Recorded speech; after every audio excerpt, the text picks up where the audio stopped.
Hello everyone. UGC net preparation zone में आप सभी का स्वागत है। आई होप आप सभी लोग ठीक होंगे और अपनी तैयारी जो है अच्छे से कर रहे होंगे। तो जैसे कि जून नेट 2025 के लिए हम सब प्रिपेयर करें तो हमारा pre Y Q practice set चला हुआ है बच्चों। तो आज हम अपना पेपर 1 का प्रैक्टिस सेट 3 करेंगे और यूजीसी नेट पॉलिटिकल साइंस के लिए भी प्रीवियस ईयर एग्जाम जो है ईयरली चले हुए हैं।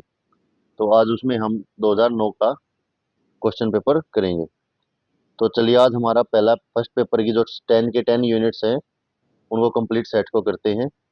और जिस बच्चे ने अभी तक चैनल को सब्सक्राइब नहीं किया प्लीज़ चैनल को सब्सक्राइब करें, चैनल को सपोर्ट करें, वीडियो को लाइक शेयर जरूर कीजिए। चलिए आज हम फर्स्ट क्वेश्चन स्टार्ट करते हैं। तो फर्स्ट क्वेश्चन है बच्चों, उच्च क्रम के चिंतन कौशल को निम्नलिखित में से किसके द्वारा प्रोत्साहित किया जाता है। मैं आपको क्वेश्चन रीड आउट करूंगा और उसके जो है ऑप्शंस। तो आप लोग अपना टिक मार्क करें और कॉपी पेन साथ रखें जब पेपर 1 करें, क्योंकि इसमें रीजनिंग भी आएगी, मैथ भी आएगा, आईसीटी भी आएगी और जो गद्यांश भी आएगा। तो आप लोग अपनी कॉपी पेन साथ रखें और अपना देखें कि आपको जो थ्योरेटिकल पोर्शन से कितनी तैयारी हो चुकी है। तो उच्च क्रम के चिंतन कौशल को जो है किसके द्वारा प्रोत्साहित किया जाता है। कंठस्थ अधिगम के द्वारा, सक्रिय अधिगम के द्वारा, या निष्क्रिय अधिगम के द्वारा, या ट्यूटोरियल्स के द्वारा। तो जो उच्च क्रम के चिंतन है उसको सक्रिय अधिगम के द्वारा प्रोत्साहित किया जाता है। आंसर बी जो है हमारा राइट हो जाएगा। नेक्स्ट क्वेश्चन है, चाक्षुष बिंबों के अर्थ निम्न में से किन पर काफी निर्भर करते हैं। जो चाक्षुष यानी विजुअल इमेज जो होती है तो वो किस पर ज्यादा निर्भर करते हैं। व्यक्ति बोध पर, सामाजिक बोध पर, राजनीतिक संपर्क पर, आर्थिक पर सुविधाओं पर, या प्रतिनिधिक पर। तो वो किस पर सबसे ज्यादा वो करती हैं। तो जो चाक्षुष बिंबे होती हैं, जो विजुअल इमेज होती हैं, वे सबसे ज्यादा करती हैं आपके व्यक्तिगत बोध, सामाजिक बोध और प्रतिनिधिक संबंधों पर। तो ए बी और ई, आंसर डी जो हमारा राइट हो जाएगा। नेक्स्ट क्वेश्चन है, निम्नलिखित में से कौन सा सिद्धांत और सिद्धांतकार परीक्षण द्वारा अधिगम से संबंधित है। परीक्षण द्वारा अधिगम से संबंधित है। व्यवहारवाद का सिद्धांत स्किनर ने दिया, जो रचनावाद का सिद्धांत पियाजे ने, सामाजिक संज्ञात संज्ञात्मक विज्ञान सिद्धांत बंडूरा ने, सामाजिक सांस्कृतिक सिद्धांत वाइगोत्स्की ने। तो जो प्रेरणात्मक अधिगम सिद्धांत है वो बंडारू ने बताया था।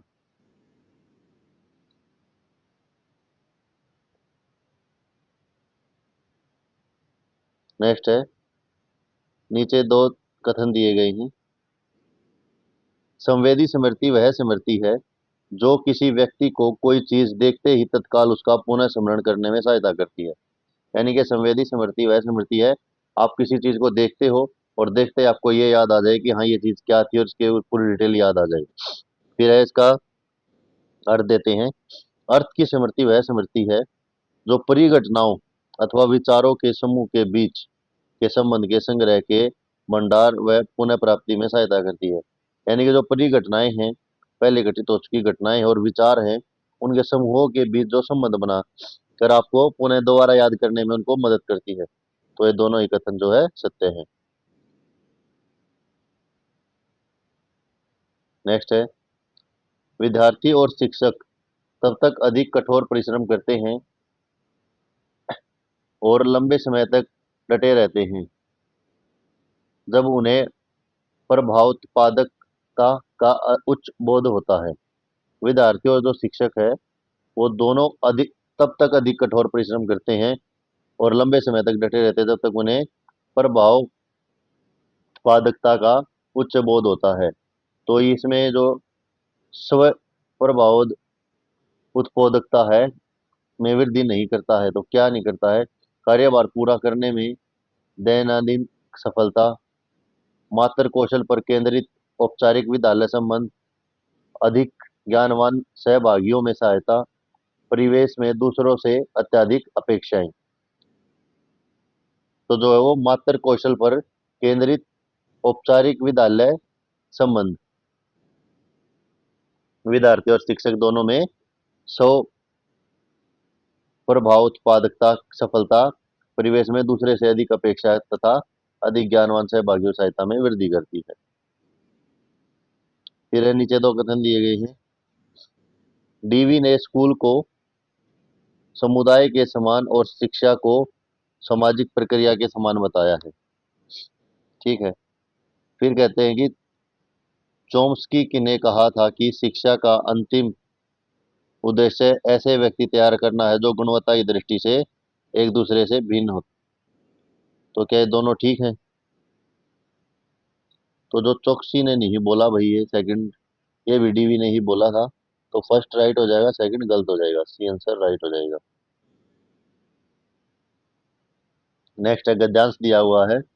एक बार आप लोग थोड़ा सा इसको रीड, चलिए मैं भी रीड आउट कर देता हूँ आप लोगों के लिए एक बार।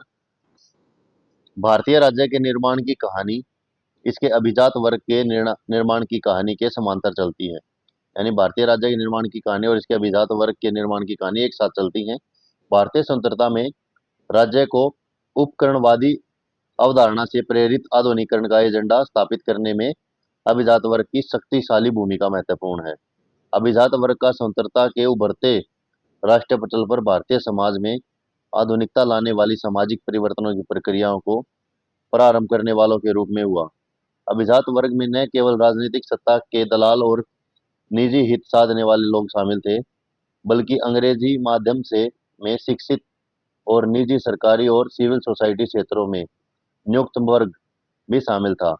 आधुनिक राज्य की प्रजा के रूप में उभरते पेशेवर मध्य वर्ग के पास अत्यधिक शक्ति थी और मुख्यतः अंग्रेजी भाषा की शिक्षा और निजी और सार्वजनिक दोनों क्षेत्रों में रोजगार के अवसर इस वर्ग के लिए सुलभ थे। एक और राज्य ने अपने तंत्रों को चलाने के लिए विस्तृत नौकरशाही विकसित की, तो दूसरी ओर धीरे धीरे बाजार विकसित किया, जिससे मध्य वर्ग के लिए रोजगार के अवसर सर्जित हुए और भारत की मिश्रित अर्थव्यवस्था के मध्य वर्ग की सहभागिता सुनिश्चित हुई। भारतीय अर्थव्यवस्था और इसकी कल्पना को साकार करने में मध्य वर्ग की सहभागिता एक ऐसी प्रमुख विशेषता है जो बौद्धिक क्षेत्र में महत्वपूर्ण है। इस मायने में भारतीय राज्य की सफलता आंतरिक रूप स्वतंत्र भारत की कल्पना के लिए नए रूप में जुड़ी है, जिसने एक और राष्ट्रीय राज्य के विमर्श को स्थापित किया तो दूसरी ओर सहभागिता स्थल के रूप में बाजार को सक्रिय किया। छोटा ही गद्यांश है, आप लोग स्क्रीनशॉट लेकर भी इसके क्वेश्चन कर सकते हैं। गद्यांश की भी डेली प्रैक्टिस किया रहो बच्चों, क्योंकि काफी बच्चे जो हैं गद्यांश में भी क्वेश्चन गलत करके आते हैं। तो पहला क्वेश्चन देखते हैं गद्यांश से। भारत में मध्य वर्ग की वजह से शक्तिशाली बना। किस वजह से शक्तिशाली बना? तो भारत में मध्य वर्ग है। अंग्रेजी भाषा परक शिक्षा से, देश का आधुनिकरण, राजनीति का व्यवसायीकरण, सत्ता का दलाली की लोकप्रियता। तो भारत में जो है मध्य वर्ग वो बना था अत्यधिक शक्ति और यानी कि मुख्यतः अंग्रेजी भाषा का परक शिक्षा के कारण। नेक्स्ट है, इस गद्यांश में किसका वर्णन है? तो इस गद्यांश में किसका वर्णन है? राष्ट्रीय पटल का उभरना, राष्ट्रीय राज्य और बाजार को जोड़ने के अभिजात वर्ग की कल्पना, भारत के आधुनिकरण में नौकरशाही की भूमिका, सीमित प्रक्रिया के रूप में सामाजिक परिवर्तन। तो इस गद्यांश में जो है राष्ट्रीय राज्य और बाजार को जोड़ने के अभिजात वर्ग की कल्पना है।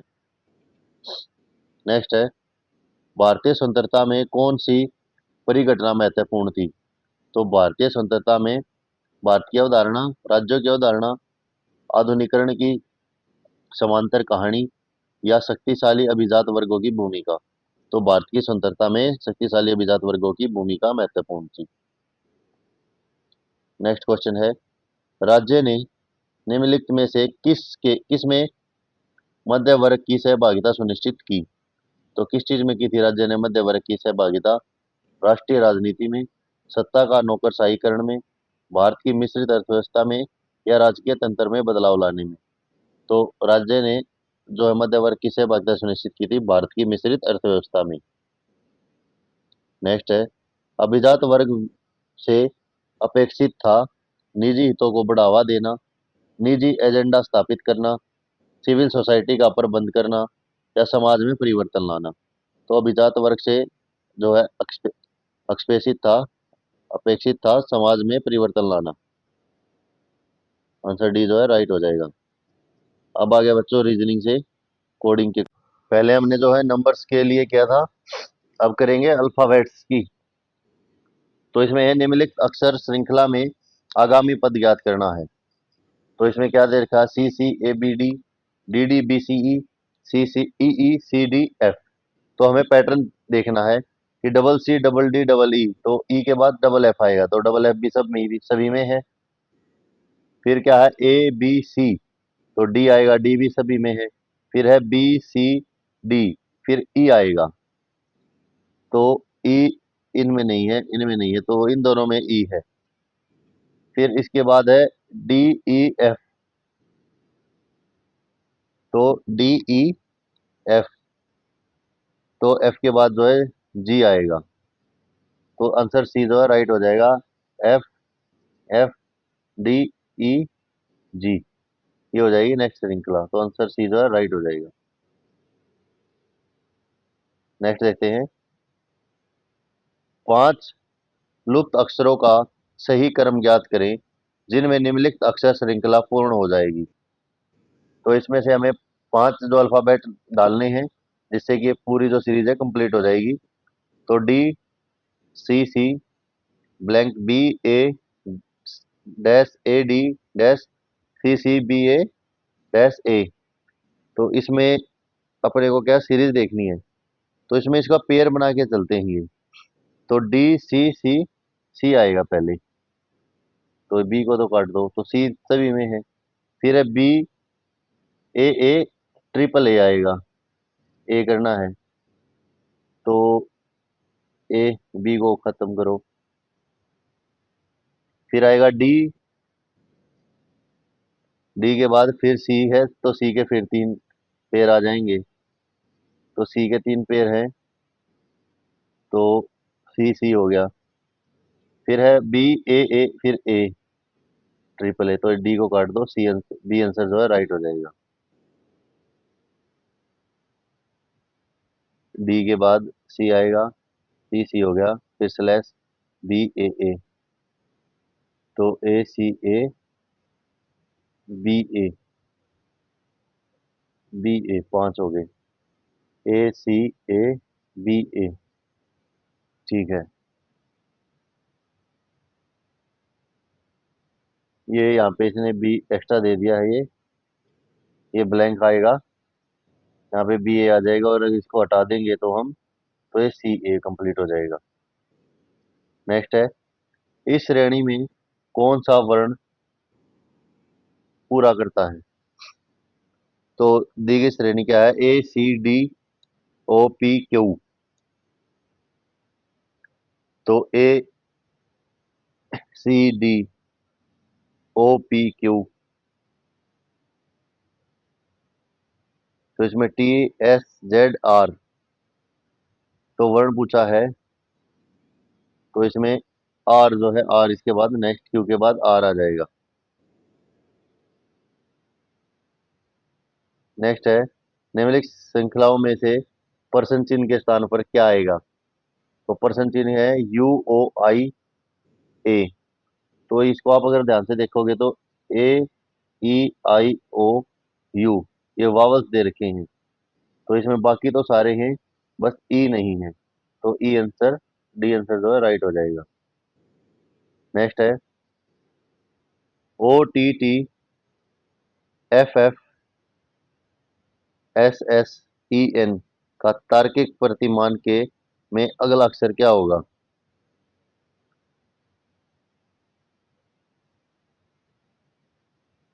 इसमें देखो कैसे दे रखा है बच्चों, O T T F S N, तो इसको अगर ध्यान से आप लोग करेंगे रीजनिंग में, तो ये 1, ये 2, ये 3, ये एफ से 4, ये एफ से 5, ये एस से 6, एस से 7, ई से 8, एन से 9, तो आगे टी से 10 हो जाएगा, तो टी जो है टी आ जाएगा नेक्स्ट, तो answer D will be right answer. Next है, अब ये हमारा क्वेश्चन आ गया है ग्राफ से, डीआई से, तो इसको करते हैं। निर्देशन है निम्नलिखित सारणी में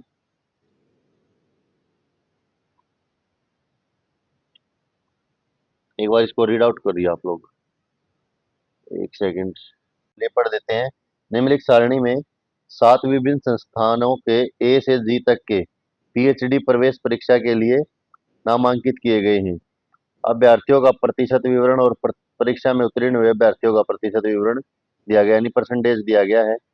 कुल नामांकित अभ्यर्थी जो हैं उनकी संख्या है 17,100 और परीक्षा में उत्तीर्ण अभ्यर्थियों की संख्या थी 11,400। तो ये देख लेते हैं एक बार आप चार्ट। नामांकित हैं, ये उत्तीर्ण है, ये 1700 में से हैं, ये 11,400 में से हैं। ये परसेंटेज दिए गए हैं। अब क्वेश्चन देखते हैं। क्वेश्चन में जो रिक्वायरमेंट होगी मैं आप लोगों को बताता रहूंगा कि क्या परसेंटेज थी। आप लोग करने से पहले जब भी कॉपी पेन लेके बैठे साथ में, डीआई जब भी करें या मैथ रीजनिंग से कुछ भी करें, तो उसको नोट डाउन करें, वीडियो को पॉज करें और फिर जो है आगे क्वेश्चन को देखें। तो पहला क्वेश्चन है, संस्थान एफ में कुल नामांकित अभ्यर्थियों में से कितने प्रतिशत अभ्यर्थी जो उत्तीर्ण हुए। तो नामांकित अभ्यर्थियों में से उत्तीर्ण अभ्यर्थी निकालने हैं। तो जो संख्या एफ है, एफ में नामांकित अभ्यर्थी हैं 8% और उत्तीर्ण अभ्यर्थी हैं 9%। और ये है 1700 में से और ये है 11,400 में से। ठीक है, तो अब निकालना है इसका। तो इसका निकालना है, नामांकित ये है और ये उत्तीर्ण है। ये नामांकित है, ये उत्तीर्ण है। तो इसमें से 1700 में से 8% निकालो एक बार। 1700 मल्टीप्लाई 8/100, तो 100 से 100 का इस चीज को मल्टीप्लाई करेंगे तो आ जाएगा 1368। और इसको अगर इससे करेंगे ऐसे ही, ये 11,400 है। 11,400, एक सेकंड में इसको रब कर देता हूँ, स्पेस थोड़ा कम है। जब भी आप डीआई करें बच्चों तो कॉपी पेन लेकर बैठो साथ में। 11,400 गुणा 9/100, तो इस 2 जीरो से ये गया, इसको इससे मल्टीप्लाई करेंगे, ये आया था फर्स्ट में उत्तीर्ण का। अब जो ये आया था नामांकित का, अब उत्तीर्ण का करते हैं, 1,026 आ जाएगा। ठीक है, तो इसके बाद अब क्या करेंगे, अब इसका हमें दोनों में से उसका परसेंट निकालता है कि कितना परसेंट कवर हुआ है।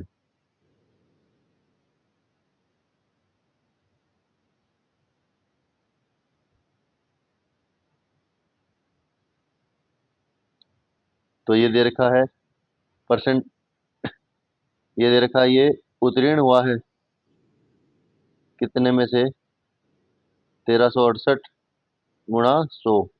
अब इसका परसेंटेज निकाल देते हैं। तो अगर इसको आप इससे काटोगे तो ये आ जाएगा 75%। तो आंसर सी जो हमारा राइट हो जाएगा। नेक्स्ट है, किस संस्थान में कुल नामांकित अभ्यर्थियों की तुलना में परीक्षा में उत्तीर्ण हुए अभ्यर्थियों का प्रतिशत सर्वाधिक है। तो इसमें सबसे ज़्यादा वो पूछा है कि किसमें सर्वाधिक है। तो इसमें आपको सभी का निकाल के देखना होगा, A B C D E F G H तक। लेकिन हम क्या करेंगे, जो हमारे 4 ऑप्शन दे रखे सिर्फ इसी में से निकाल लेंगे। तो एक तरफ में नामांकित हैं, एक तरफ उत्तीर्ण अभ्यर्थी हैं। तो ये नामांकित है, ये उत्तीर्ण है, तो मैं इसी के नीचे लिख देता हूँ। सी जो है 15% है, डी जो है 10% है और जी जो है 12% है और एफ जो है 8% है। और जो उत्तीर्ण हुए विद्यार्थी हैं, सी में जो है 17% है और डी में जो है वो 13% है और 12 जो उसमें एफ जी में है, जी में 15% है और एफ में जो है 9% है। तो इनमें से कौन सबसे ज़्यादा उसमें है जो ज़्यादा उत्तीर्ण हुए हैं। तो इसमें अगर आप देखेंगे सी में तो 15% है, तो इसमें हम करेंगे 15 इंटू 1700, यहाँ से होगी 11400 से। तो 15 × 1700 करोगे तो आप आ जाएगा इसका 2565। ये लाइन लगा देता हूँ बीच में। अगर इसको इसका परसेंटेज निकालोगे तो इसमें इतने आ जाएगा।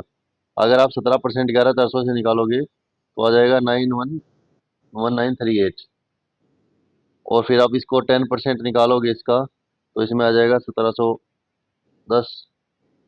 और 12% निकालोगे तो 12% में आ जाएगा इसका 2052।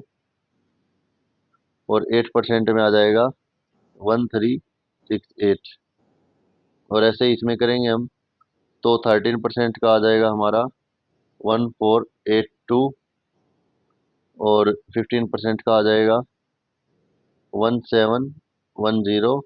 और 9 का आ जाएगा हमारा 1026। इसका यहाँ पे लिख देते हैं 1026।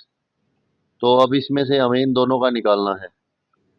तो फर्स्ट का निकालेंगे अगर सी का 2565 और 1938, तो इसका आता है हमारा 75%। इन दोनों का निकालते हैं तो इन दोनों का आता है 75%। और डी का निकालते हैं 1710 और इसका और 1482 का, तो इसका आता है 186.67। और सबसे ज़्यादा हमारा यही है, तो आंसर बी हमारा राइट हो जाएगा। ये लोग आप कैलकुलेशन करके देख लेना। इसको आप इसे निकालेंगे तो 1938 बटे में 2565 इंटू में 100। फिर इसका निकालेंगे आप तो 1482 डिवाइडेड बाई 1710 मल्टीप्लाई बाई 100। इसका परसेंटेज ही निकालना, तो परसेंटेज सबसे ज़्यादा आ जाएगा हमारा डी का। नेक्स्ट क्वेश्चन है, संस्था एफ और डी दोनों में कुल मिलाकर नामांकित अभ्यर्थियों की तुलना में संस्था ई और बी दोनों में कुल मिलाकर परीक्षा में उत्तीर्ण हुए छात्रों की संख्या कितना अधिक है। तो एक तो एफ और डी में तो कुल नामांकित देखने हैं, और ई और बी में आपने को देखना है कुल उत्तीर्ण। तो नामांकित जो है और ये उत्तीर्ण, नामांकित होंगे 1700 से और ये होंगे 11400 से। तो एफ और डी में दोनों में मिला ई और पहले तो एफ और डी में दोनों में मिला के और फिर ई और डी में मिला ई और बी में। तो ई और बी में मिला के अगर हम करते हैं तो ई और बी में जो है उत्तीर्ण हुए विद्यार्थी हैं, ई में तो है 16% और बी में है 18%। ई में है 16%, ई में 16 इंटू में 11400 बाई में 100। और बी में है, इसमें प्लस कर देना आप। एक सेकंड इसको यहाँ से कर देते हैं, यहाँ पे करके दिखा देता हूँ मैं आपको।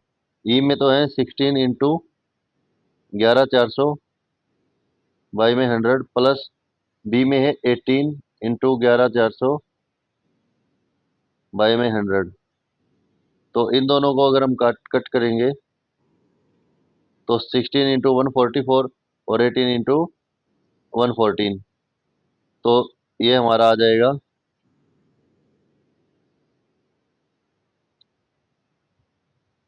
ये उत्तीर्ण के लिए, ये नामांकित के लिए। तो ये हमारा आ जाएगा ई और बी का अगर हम करेंगे तो 1824 प्लस 2052 इज इक्वल टू 3876। ये उत्तीर्ण हुए विद्यार्थी आ जाएंगे। अब एफ और डी में करते ये 17100 से होगा।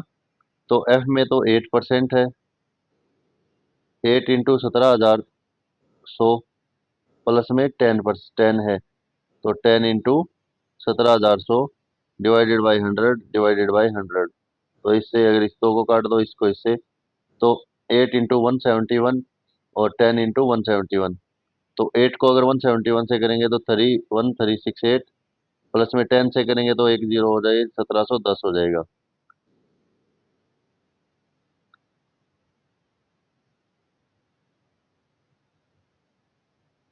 और ये आ गया 3876। और अगर इसको प्लस करेंगे तो आ जाएगा 3078।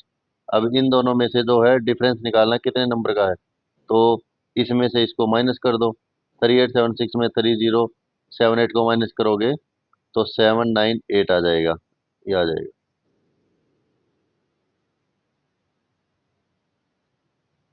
आंसर सी जो है राइट हो जाएगा।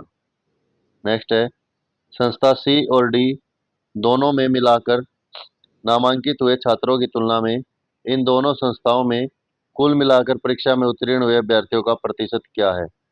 यानी संस्था जो सी और डी दोनों में मिलाकर नामांकित और उत्तीर्ण हुए अभ्यर्थियों की संख्या में परसेंटेज निकालना है कि दोनों में जो है, जो बच्चे जितने कितने ने तो पार्टिसिपेट किया था और कितने जो क्लियर हुए, उन दोनों का परसेंटेज क्या है।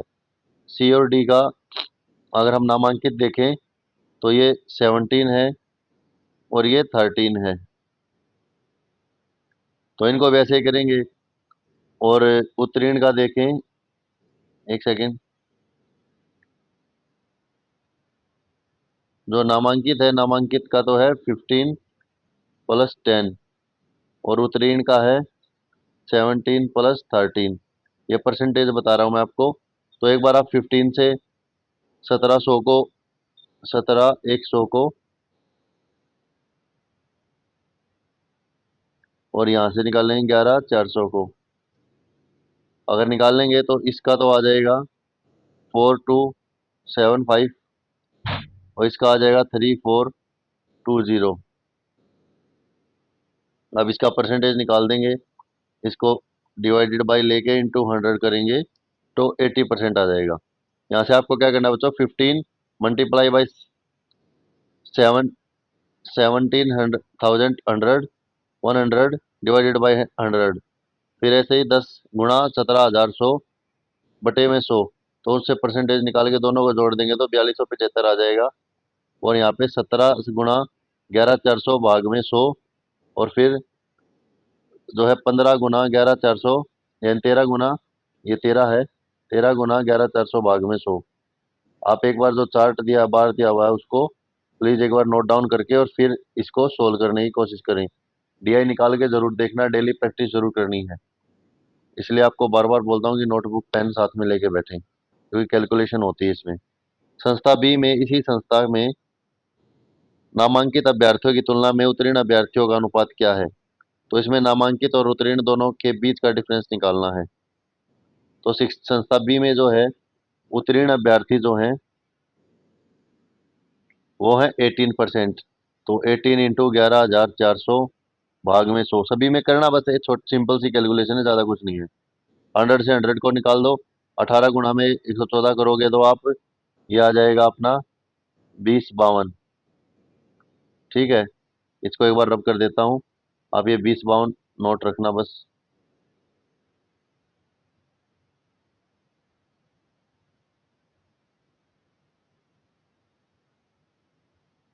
ये 2052 जो है ये उत्तीर्ण अभ्यर्थी आ गए, उत्तीर्ण।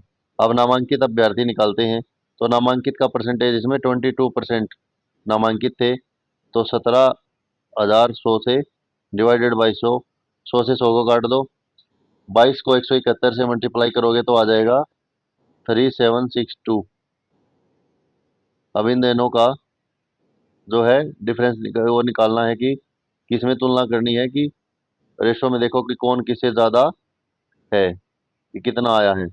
तो जाहिर सी बात है उत्तीर्ण वो नामांकित ज़्यादा थे, उत्तीर्ण कम है।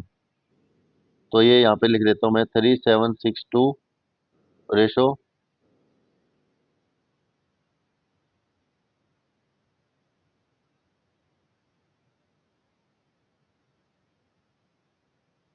2052। ठीक है, इसको रब कर देते हैं।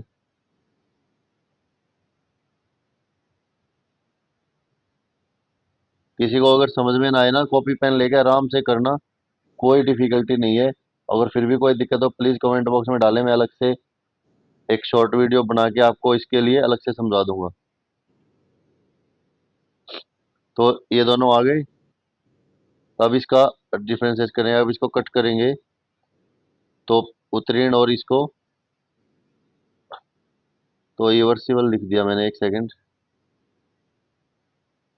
अपने को छोटा इस तरफ रखना है, बड़ा इस तरफ रखना है। पहले हमने उत्तीर्ण निकाला है, तो उत्तीर्ण लिखिए पहले। तो उत्तीर्ण विद्यार्थी कितने थे? 205052। और नामांकित कितने हैं? 3762। और इसको आप कट करेंगे तो ये जाएगा 6 3 जा 18 2 3 6 18 2 25 3 दिया 6 6 6 24 6 2 12। 342 से जाएंगे ये, तो 342 पे अगर ये 6 से जाएगा और ये 342 पे 11 पे जाएगा, तो 6 11 इनका रेशो आ जाएगा, 342 से डिवाइड होंगे। नेक्स्ट है, निम्नलिखित में से उन मुद्दों की पहचान कीजिए जो स्थानीय प्रकृति के हैं। तो स्थानीय प्रकृति के मुद्दे देखने हैं। ओजोन परत का संरक्षण, झील प्रदूषण, भू संरक्षण, जलवायु परिवर्तन और जल जल जमाव और ठोस अपशिष्ट। तो इसमें से प्राकृतिक, जो स्थानीय प्रकृति के हैं, वे कौन कौन से हैं? तो स्थानीय प्रकृति में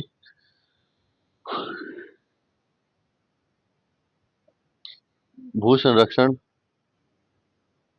यानी कि झील प्रदूषण, भू संरक्षण, जल जमाव और ठोस अपशिष्ट पदार्थ, ये आएंगे। तो आंसर ए राइट हो जाएगा। नेक्स्ट है, निम्नलिखित में से कौन से प्रदूषक की रक्त की रुधिर वर्णिका एचबी के प्रति अत्यधिक बंधुता होती है? यानी जो हमारा ब्लड हीमोग्लोबिन है, उसके प्रति अत्यधिक बंधुता होती है। तो कार्बन डाइऑक्साइड की, कार्बन मोनोऑक्साइड की, सल्फर डाइऑक्साइड की या नाइट्रोजन डाइऑक्साइड की? तो एचबी के प्रति होती है कार्बन मोनो डाइऑक्साइड की।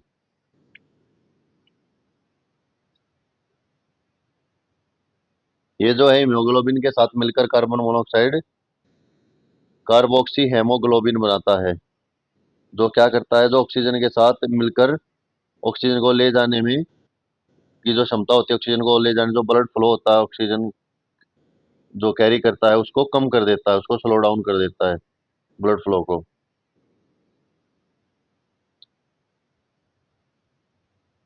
नेक्स्ट है, औद्योगिक काल से पहले से वातावरण में कार्बन डाइऑक्साइड सांद्रता से में कितने प्रतिशत वृद्धि लगभग हुई है?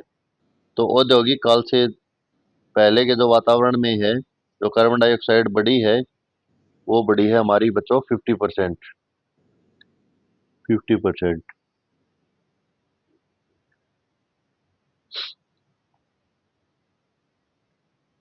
नेक्स्ट क्वेश्चन है, निम्नलिखित कौन से खतरे मानवोत्पाद कारणों से उत्पन्न हो सकते हैं? जो मनुष्य के कारण ही जो है उत्पन्न हुए हैं, मनुष्य के किए हुए कार्यों के कारण। तो चक्रवात, नाभिकीय आपदा, बाढ़, ज्वालामुखी या जंगल की आग? तो जो मानवीय कारणों से उत्पन्न हुए हैं वो है, अगर आप देखें तो सबसे पहले तो आता है नाभिकीय आपदा यानी कि न्यूक्लियर, फिर आता है बाढ़ और फिर आता है ज्वालामुखी। तो B C D, answer B जो है राइट हो जाएगा।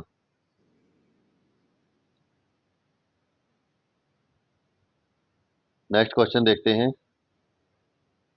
प्रोड्यूसर गैस के विभिन्न घटकों के संकेंद्रण का सही क्रम क्या है? तो प्रोड्यूसर गैस के जो है वो बताना है, CH4, CO2, CO या N2। तो सही क्रम में अगर आप लिखेंगे तो सबसे पहले आएगा N2, फिर आता है CO, फिर CO2 और फिर CH4। तो हमारा राइट आंसर हो जाएगा बी। नेक्स्ट है, अर्ध प्रयोग अर्ध प्रयोग आमतौर पर किस में संचालित किए जाते हैं? तो प्रयोगशाला परिवेश में, वास्तविक जीवन परिवेश में, अनुरूपित परिवेश में या छलयोजित क्षेत्र में। तो अर्ध प्रायोगिक शोध जो है आमतौर पर वो किए जाते हैं, वास्तविक घटनाओं पर आधारित होते हैं। तो अर्ध प्रायोगिक जो शोध है, ऐसे अध्ययन ये किए जाते हैं वास्तविक जीवन की परिवेश पर। आंसर बी जो है राइट हो जाएगा। नेक्स्ट क्वेश्चन है, गुणवत्ता परक शोध की निम्नलिखित में से कौन सी विशेषता है। तो गुणवत्ता परक जो शोध है उसकी क्या विशेषता है। यह उदार तरीके से सांख्यिकीय परीक्षणों को प्रयुक्त करता है, यह आख्यान है, यह प्रयोगशाला उन्मुखी है, यह व्याख्यात्मक है, यह अर्थ की संस्कृति संरचना पर ध्यान केंद्रित करता है। तो जो गुणवत्तापूर्वक शोध है यह आख्यान है और यह व्याख्यात्मक भी है और यह अर्थ की संस्कृति संरचना पर ध्यान केंद्रित करता है। तो B D E answer D जो है राइट हो जाएगा। नेक्स्ट है, निम्नलिखित में से कौन से यथार्थवाद के रूप हैं। तो यथार्थवाद के रूप कौन से हैं। अनुभाविक, आलोचनात्मक, संकेत विज्ञान, क्रमवाचक। तो जो यथार्थवाद है वो अनुभवजन्य का ही जो है यथार्थ रूप है। अनुभव, जब तक आप अनुभव कर नहीं करेंगे तो वो यथार्थ नहीं हो जाए। तो अनुभव और आलोचनात्मक, अनुभव करोगे तो आलोचना भी उसकी उसके ऊपर करोगे। तो आंसर ये जो है राइट हो जाएगा। नेक्स्ट है, दत्त का वह गुण जिसे अनुसंधान परिणाम किसी एक अनुसंधान वातावरण में अवलोकित व्यक्तियों मदों के विशिष्ट प्रतिदर्श से भिन्न स्थितियों पर लागू होते हैं, तो उसे क्या कहा जाता है।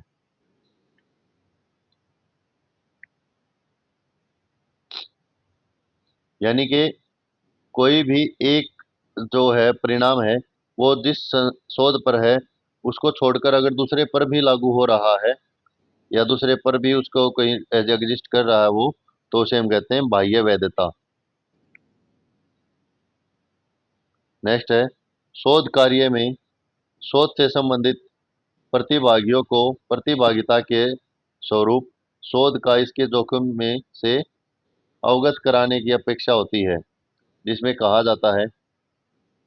यानी कि जो शोध कार्य रिसर्च चली हुई है, रिसर्च से संबंधित जो आप पार्टिसिपेंट है, आप रिसर्च कर रहे हो, तो आपके उसमें आने वाले जो जोखिम है उनसे आपको अवगत कराने यानी आपको पहले उनके बारे में बताने की विधि को क्या कहते हैं। अनामतव, गोपनीयता, संसूचित स्वीकृति या बल प्रयोग। तो शोध कार्य में शोध से संबंधित जो है उसको जोखिम को बताने के लिए जो अपेक्षा होती है उसे संसूचित सहमति यानी इन्फॉर्म्ड कंसेंट कहते हैं। संसूचित स्वीकृति, इन्फॉर्म्ड कंसेंट। फिर है, निम्नलिखित शोध संगठनों को सही अनुक्रम में व्यवस्थित कीजिए। तो इन जो शोध संगठन है इनको करो। सबसे पहले क्या आएगा, शोध योजना को तैयार करना, आंकड़े एकत्रित करना, निष्कर्ष निकालना, उद्देश्यों का निरूपण या आंकड़ों का विश्लेषण। तो सबसे पहले करते हैं हम क्या करते हैं, शोध का प्रश्न, शोध का निरूपण कि शोध करनी किस चीज पर है। फिर करते हैं शोध की योजना को तैयार कि हाँ ऐसे ऐसे हम करेंगे।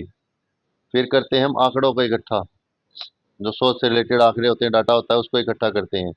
फिर जो डाटा होता है उसका विश्लेषण करते हैं, आंकड़ों का विश्लेषण करते हैं कि इनमें से क्या उपयोगी है, क्या नहीं है, क्या छोड़ना है, क्या रखना है। फिर निष्कर्ष निकालते हैं लास्ट में। तो आंसर बी जो है राइट हो जाएगा। नेक्स्ट क्वेश्चन देखते हैं, दैनिक जीवन के प्राचीन प्रतिमान जो पिरामिड्स हैं उसमें संप्रेक्षण से संबंधित कौन से तत्व हैं। संप्रेक्षण यानी कम्युनिकेशन से संबंधित जो दैनिक जीवन में जो प्राचीन प्रतिमान थे, प्राचीन पिरामिड्स थे, उसके समय जो कम्युनिकेशन थे उसमें क्या क्या तत्व थे। तो शारीरिक, क्रियात्मक, आर्थिक, एथिकल या आत्मसिद्धि और अहम से टकराव। तो उसमें जो था बच्चों वो शारीरिक क्रियात्मक भी था आर्थिक भी था, एथिकल भी था और आत्म सिद्धि भी था, लेकिन अहम से टकराव नहीं था। तो A B C D answer A जो है हमारा राइट हो जाएगा।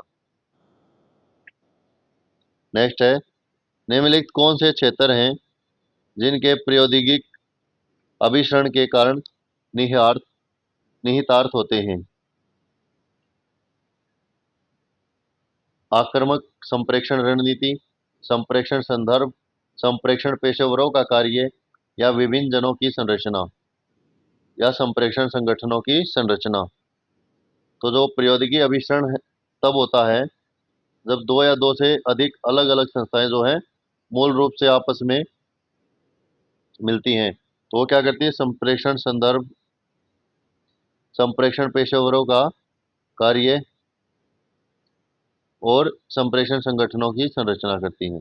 तो B C E answer D जो हमारा राइट आंसर हो जाएगा। नेक्स्ट क्वेश्चन देखते हैं। संप्रेषण में अर्थ निम्नलिखित में से किससे परे जाता है? तो संप्रेषण में जो अर्थ है वो शब्दार्थ विषयक से परे जाता है। नेक्स्ट क्वेश्चन है, शैक्षिक व्यवस्था में के साथ समकालित संप्रेषण शिक्षकों के लिए विदेश जाने के अवसरों में वृद्धि करेगा, शैक्षिक अधिकारों के प्रति जन जागरूकता में वृद्धि करेगा। यानी आप ऐसे ऐसे देखो कि विदेश जाने में तो क्या करेगा, इसको तो एक को तो काटो पहले, ये इससे गया, अब बी सी डी और बी सी डी ई बच गया, यानी कि सी डी तो है, कन्फर्म है। सी और डी, नीति निर्माण की गुणवत्ता में सुधार और प्रदान शैक्षिक सेवा प्रदान करने में सुधार। ई और बी में से देखना है अब आपको। शैक्षिक अधिकारों के प्रति जन जागरूकता में वृद्धि करेगा, या शिक्षकों को बेहतर परिउपलब्धियों का अभिगम प्रदान करके नीचे दिए गए। तो शिक्षकों को बेहतर परिउपलब्धियां शिक्षकों को तो नहीं करेगा, तो इसका बी राइट आंसर हो जाएगा। तो जो आंसर बी सी डी है, आंसर सी हमारा राइट हो जाएगा। नेक्स्ट है, संप्रेषण के यांत्रिक मॉडल की विशेषताएं हैं। तो संप्रेषण के यांत्रिक मॉडल की क्या क्या विशेषताएं हैं? यह बहुविध मार्गी प्रभाव है, एक मार्गी प्रभाव है, या एक से अनेक की ओर है, अज्ञातता है, या सक्रिय दर्शक स्रोता है। तो जो यांत्रिक मॉडल है संप्रेषण का वो क्या है, वो एक मार्गी प्रभाव है, एक से अनेक की ओर जाता है, और अज्ञातता है। तो B C D answer B जो है राइट हो जाएगा। नेक्स्ट क्वेश्चन देखते हैं। निम्नलिखित कथनों में से कौन इस प्रकार से संबंधित है कि दोनों असत्य नहीं हो सकते? वे दोनों सत्य हो सकते हैं, यानी कि असत्य नहीं हो सकते, सत्य हो सकते हैं। तो सभी जानवर पक्षी होते हैं, कुछ जानवर पक्षी होते हैं, कोई जानवर पक्षी नहीं होते, या कुछ जानवर पक्षी नहीं होते। तो एक बार देखिए आप इस क्वेश्चन को।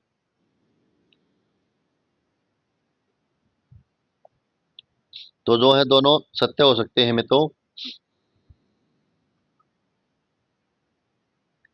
वे कुछ जानवर पक्षी होते हैं और कुछ जानवर पक्षी नहीं होते, ये हो सकता है। या तो कुछ जानवर पक्षी होंगे या कुछ जानवर पक्षी नहीं होंगे। तो आंसर बी और डी जो है राइट हो जाएंगे, क्योंकि एक दोनों से विरोधाभासी उत्पन्न कर रहे हैं।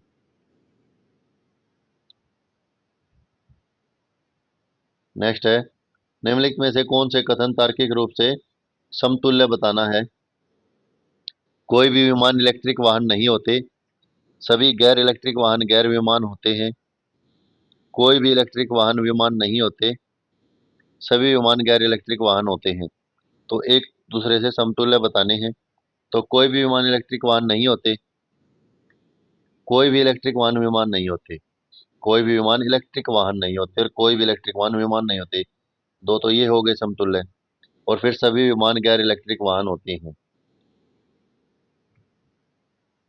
तो आंसर हो जाएगा ए सी डी, आंसर बी।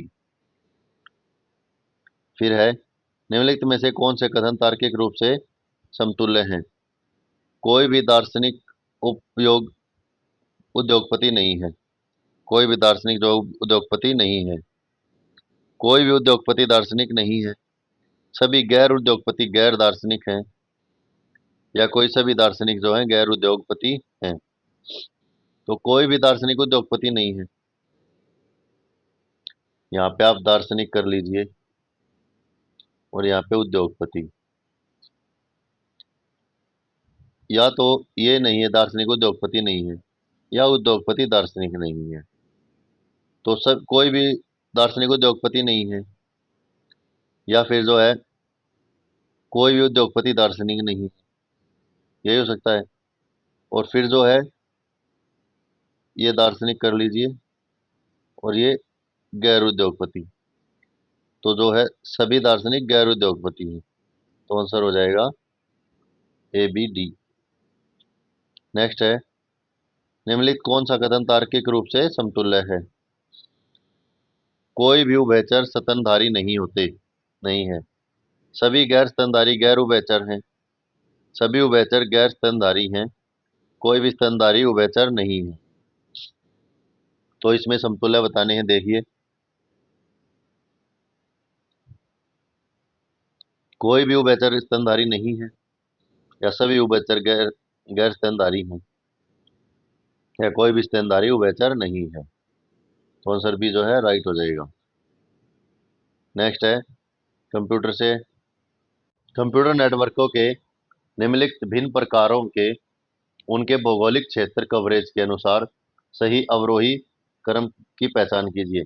यानी कि ये मैन, WAN, वैन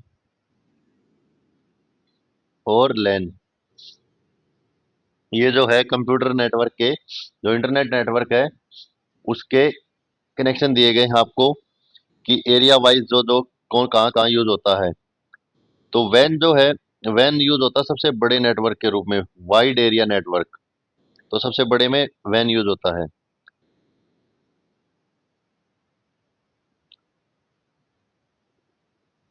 तो जाहिर सी बात है वैन सबसे फर्स्ट नंबर पे आएगा, सबसे ज्यादा यूज होता है सबसे वाइल्ड एरिया के लिए।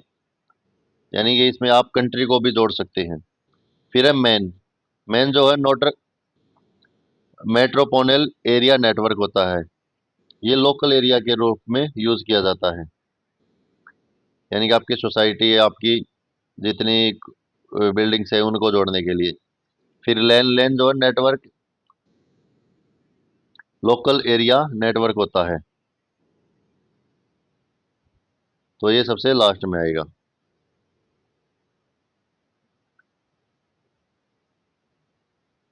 नेक्स्ट है, नीचे दो कथन दिए गए हैं कंप्यूटर मेमोरी से संदर्भ में। तो रोम जो है अस्थायी मेमोरी है, ठीक है, जिस पर लिखा जा सकता है, जिसे पढ़ा जा सकता है, और मेमोरी की अंतर वस्तु को परिवर्तित किया जाता है। नहीं भैया, रोंग है।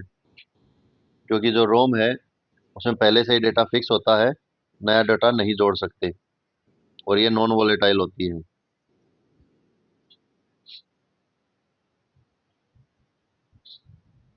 दूसरा है रैम, स्थायी मेमोरी होती है। रैम स्थायी मेमोरी नहीं होती भाई, रैम में तो डाटा रन करता है, और इसको जो इसकी तीव्रता अधिक होती है, तो डाटा जो कुछ ही समय तक रखा जाता है, इतना आप काम कर रहे हो। ये वोलेटाइल होती है और वो नॉन वोलेटाइल होती है, तो ये दोनों ही गलत हैं। तो ये दोनों कथन गलत है, आंसर बी राइट हो जाएगा। नेक्स्ट है, निम्नलिखित में से कौन सी कंप्यूटर निविष्ट युक्ति दृष्टि बाध्यता वाले विद्यार्थियों को के लिए सर्वोत्तम सहायक है? तो microphone, foot mouse, Braille keyboard, joystick या स्पीकर। तो जो मुख बाधित यानी कि दृष्टि बाधित बच्चे हैं उनके लिए सबसे उपयोगी क्या होगी? एक तो होगा माइक्रोफोन, जिससे वो बोल सके। एक होगा ब्रेल कीबोर्ड। तो ए और सी, आंसर डी जो राइट हो जाएगा। नेक्स्ट है, निम्नलिखित आंकड़ा डेटा भंडारण क्षमताओं की में लघुत्तम कौन सी है? यानी जो आपका डाटा स्टोरेज है उसमें सबसे छोटी यूनिट कौन सी है इसमें से? केबी, बाइट, एमबी या जीबी? तो 1 जीबी क्या होता है? 1024 MB। 1 MB क्या होता है? 1024 KB। तो सबसे छोटी बाइट कौन इसमें से क्या होगी? केबी होगी, 2 KB। नेक्स्ट है, शिक्षा के उद्देश्य वाली प्रथम बौद्ध परिषद कहाँ गठित की गई थी? तो जो शिक्षा के उद्देश्य वाली प्रथम बौद्ध परिषद है वो कहाँ स्थापित की गई, गठित की गई थी? 1831 में मांडेल में, या 383 ईसा पूर्व वैशाली में,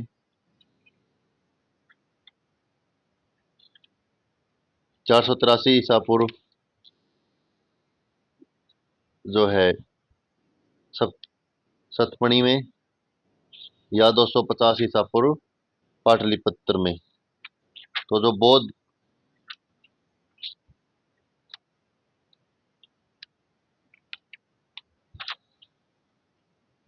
बौद्ध परिषद है वो सबसे पहले गठित की गई थी बच्चों 483 ईसा पूर्व सतपणी में।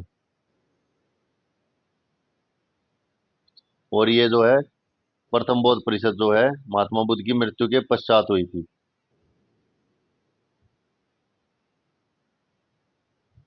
फिर है, मिथिला विश्वविद्यालय किसके लिए प्रसिद्ध था? तो मिथिला विश्वविद्यालय किसके लिए प्रसिद्ध था? खगोल विज्ञान, न्याय सूत्र, पुरातत्व विज्ञान, तर्कशास्त्र या आर्य विज्ञान के लिए? तो मिथिला विश्वविद्यालय जो है वो प्रसिद्ध था अपने न्याय सूत्र और तर्कशास्त्र के लिए। आंसर बी जो है राइट हो जाएगा।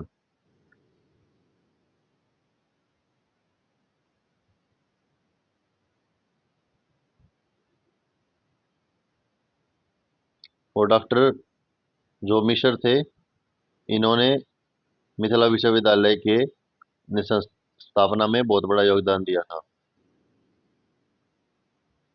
नेक्स्ट है, वर्ष 1904 में भारतीय विश्वविद्यालय अधिनियम के लिए प्रेरणा स्रोत कर्जन था, जिसका उद्देश्य निम्नलिखित किन विश्वविद्यालयों के आमूलचूल परिवर्तन की शुरुआत करना था? कलकत्ता, बॉम्बे, मद्रास, पंजाब या इलाहाबाद? तो उन्होंने किया था बॉम्बे का, मद्रास का, पंजाब का और इलाहाबाद, इन सभी का। कलकत्ता का भी, चारों का। नेक्स्ट है, भारत का प्राचीन शिक्षा प्रणाली में निम्नलिखित में से किन्हें वेदांग माना जाता है? छंद शास्त्र को, व्याकरण को, निरुक्त को, कल्प को या ज्योतिष को? तो किसे वेदांग माना जाता है भारत के प्राचीन शिक्षा प्रणाली में? तो भारत की प्राचीन शिक्षा प्रणाली में मैट्रिक्स, ग्रामर, फेनोटिक्स, रिचुअल और एस्ट्रोलॉजी, इन सभी को वेदांग माना जाता है। नेक्स्ट क्वेश्चन है, सॉरी फॉर डिस्टर्बेंस, वो गलती से हाथ लग गया बच्चों मेरे से। भारत में उच्चतर शिक्षा के प्रारंभिक काल में अधिकांशतः किन विषयों पर ध्यान दिया गया था? तो भारत में उच्चतर शिक्षा के प्रारंभिक काल में कृषि, चिकित्सा, कला, विधि, तो सबसे पहले जो ध्यान दिया गया था, विदेश ध्यान दिया गया था, कला पर दिया गया था। नेक्स्ट क्वेश्चन है, निम्नलिखित में से किस प्राचीन उच्चतर शिक्षा संस्थान में से प्रसिद्ध साहित्य चिकित्सा जीविक जिसने सम्राट बिंबिसार का उपचार किया था ने शिक्षा प्राप्त की थी? कहाँ से की थी? तक्षशिला, कांची, जैनसर विहार या वल्लभी? तो उन्होंने प्राप्त की थी तक्षशिला से, जिसने सम्राट बिंबिसार का उपचार किया था। तो आज की पेपर 1 की क्लास यहीं पे समाप्त करते हैं। फिर हम शाम को अपने पेपर 2 की क्लास लेंगे पॉलिटिकल साइंस की, और आपको डेली प्रैक्टिस सेट मिलेंगे पेपर से पहले 10 के 10 यूनिट्स की। किसी बच्चे को कोई डाउट है, कोई सजेशन है तो प्लीज़ कमेंट बॉक्स में बताएं और प्लीज़ चैनल को सपोर्ट करें, चैनल को ज़्यादा से ज़्यादा सब्सक्राइब करें। थैंक यू बच्चों।